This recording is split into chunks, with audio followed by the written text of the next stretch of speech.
एक ऋषि थे, बहुत ही सरल, सहज, निराभिमानी और अत्यंत ज्ञानी।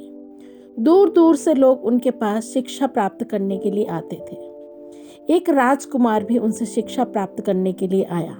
राजकुमार ने बहुत मन लगाकर ज्ञान अर्जन किया। एक दिन ऋषि ने उस राजकुमार से कहा, जाओ वत्स, अब तुम्हारी शिक्षा पूर्ण हुई।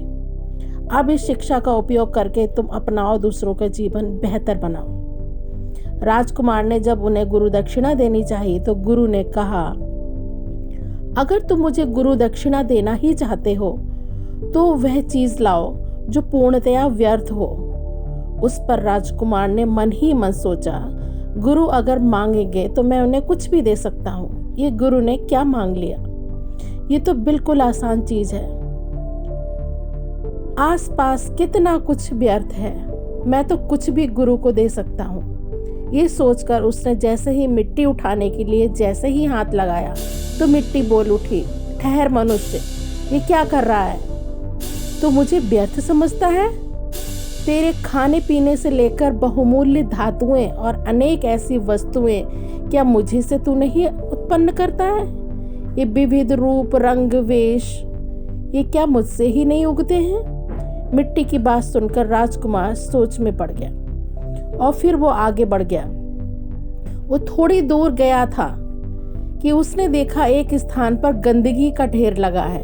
राजकुमार को लगा, इससे व्यर्थ तो कुछ भी नहीं हो सकता, और ये सोचकर राजकुमार ने जैसे ही उसे उठाने के लिए अपना हाथ आगे बढ़ाया तो उसमें से आवाज आई, रुको मानव, तो मुझे व्यर्थ समझता है? ये भूल कैसे कर सकते हो?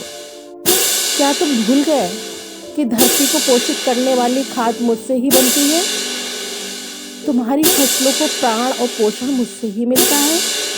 मैं व्यर्थ कैसे हो सकती हूँ?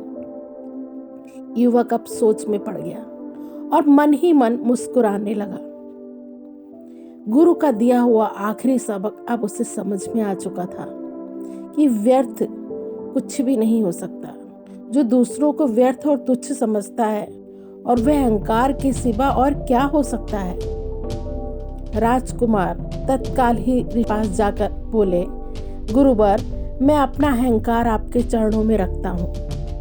आप मुझे आशीर्वाद दीजिए कि आपके द्वारा दिया गया ज्ञान को मैं प्रजा की सेवा में लगा सकूं। गुरु बहुत प्रसन्न हुए क्योंकि उनके शिष्य की शिक्षा अब सही मायनों में सार्थक हो चुकी थी। दोस्तों, मनुष्य के अंदर सबसे व्यर्थ उसका अहंकार होता है।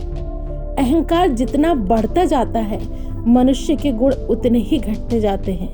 अहंकार के बढ़ने से मिलता कुछ भी नहीं, सिर्फ खोता है।